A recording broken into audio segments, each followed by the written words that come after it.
कर लो कुछ अंदाजी आगे कर लो। यही है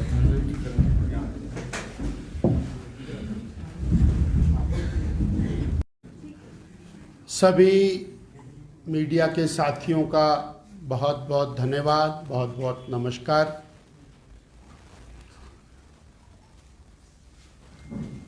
हुए हैं और उनका एक बड़ा राजनीतिक घटनाक्रम है। हर्ष महाजन जी के चुने जाने पर जहां हम उनको बधाई देते हैं, वहीं पर हिमाचल प्रदेश की वर्तमान जो कांग्रेस पार्टी की सरकार है, वो अपना मॉरल ग्राउंड सत्ता में रहने का खो चुकी है। वर्तमान श्री सुखविंदर सिंह सुक्खू जी के नेतृत्व में चलने वाली सरकार, जो एक बहुत बड़े बहुमत के साथ चलने वाली सरकार रही, वैसे में 34 वोटों के ऊपर टाई अप हो जाना और किसी भी तरह से मॉरली सत्ता में रहने का हक वर्तमान सरकार खो चुकी है। पिछले 1 साल 2 महीने की सरकार की जो कार्यशैली है, वो कार्यशैली पूरी तरह से डिस्गस्टिंग है। हिमाचल प्रदेश की जनता ने 14 महीने में प्रदेश में जो कुछ खोया है वो अभूतपूर्व है। इससे पहले कभी ऐसा नहीं हुआ कि 1 साल और 1.25 साल की सरकार इस तरह से जनमानस के हृदय से उतर जाए। झूठी गारंटियों के आधार पर सत्ता में आई सरकार, बहुत बड़ी चमक के साथ सत्ता में आई सरकार अपनी चमक को खो चुकी है और जिस तरह का एक राजनीतिक घटनाक्रम प्रदेश में बना है, ऐसे में हिमाचल प्रदेश की जनता वो पूरी तरह से त्रस्त है। हम भारतीय जनता पार्टी की ओर से ये कहना चाहते हैं कि हिमाचल प्रदेश की जनता की जनभावनाओं की रिफ्लेक्शन इस राज्यसभा के चुनाव में दिखाई दे रही है, क्योंकि जो विधायक है वो जनता की अपेक्षाओं के अनुसार चुन करके आता है और जब सरकार उसकी अपेक्षाओं को पूरा नहीं कर पाती है तो स्वाभाविक रूप से जनता अपने विधायक को एक ऐसी स्थिति में लाके खड़ा करती है और जिसका परिणाम ये राज्यसभा के चुनाव की वोटिंग है। हमें पहला विषय रखना है। दूसरा, हम चुनाव 2024 की दृष्टि से पूरी तरह से सजगता के साथ लगातार कार्यक्रमों की दृष्टि से आगे बढ़ रहे हैं। हमारे कार्यक्रम मंडल स्तर पर, हमारे कार्यक्रम विधानसभा स्तर पर, बूथ स्तर के ऊपर लगातार जारी हैं। संगठनात्मक दृष्टि से एक बड़ा अभियान अपना चला है।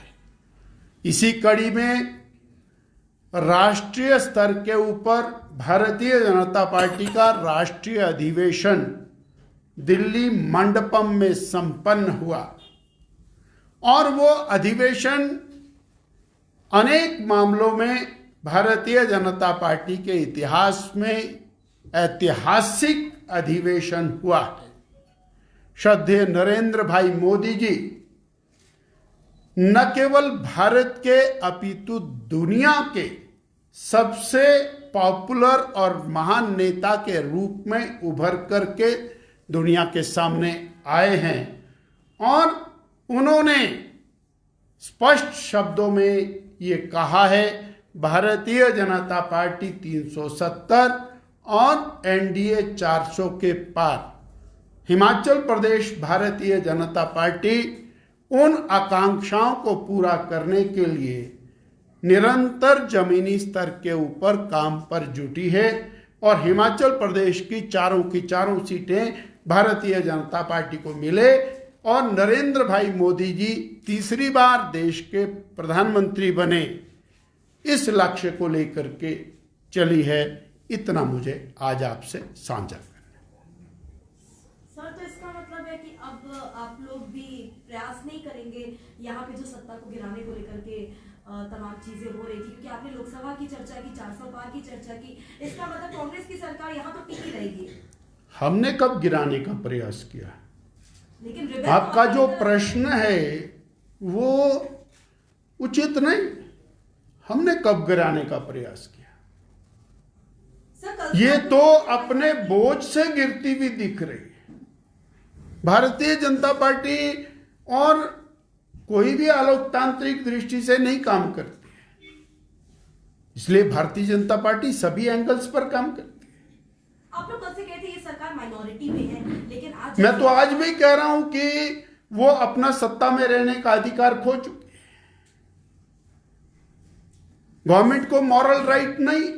छह जो एमएलएज हैं वो डिस्क्वालीफाई हो गए हैं और ऐसे में जो सदन की संख्या है वो भी कम हुई है और मेजॉरिटी अभी भी आपने देखा कि जो वर्तमान मुख्यमंत्री हैं उनके प्रति जिस तरीके के कांग्रेस के विधायकों के बयान आए या भाव है उनके, बीजेपी अपने आप को किस तरह की पोजीशन में पाती है इस पूरी परिस्थिति को? भारतीय जनता पार्टी 24/7 काम करने वाली पार्टी है और जो 6 माननीय सदस्यों की टर्मिनेशन है उसकी दिशा में विशेषज्ञ लोग वो स्टडी करेंगे और स्टडी करने के बाद तदनुसार कार्रवाई की जाएगी।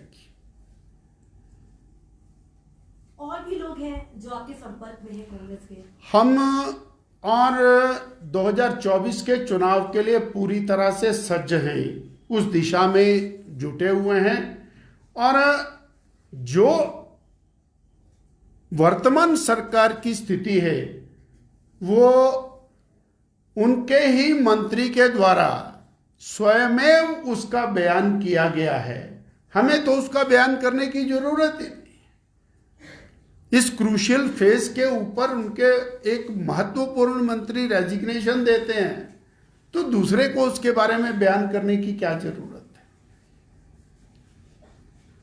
धन्यवाद जी।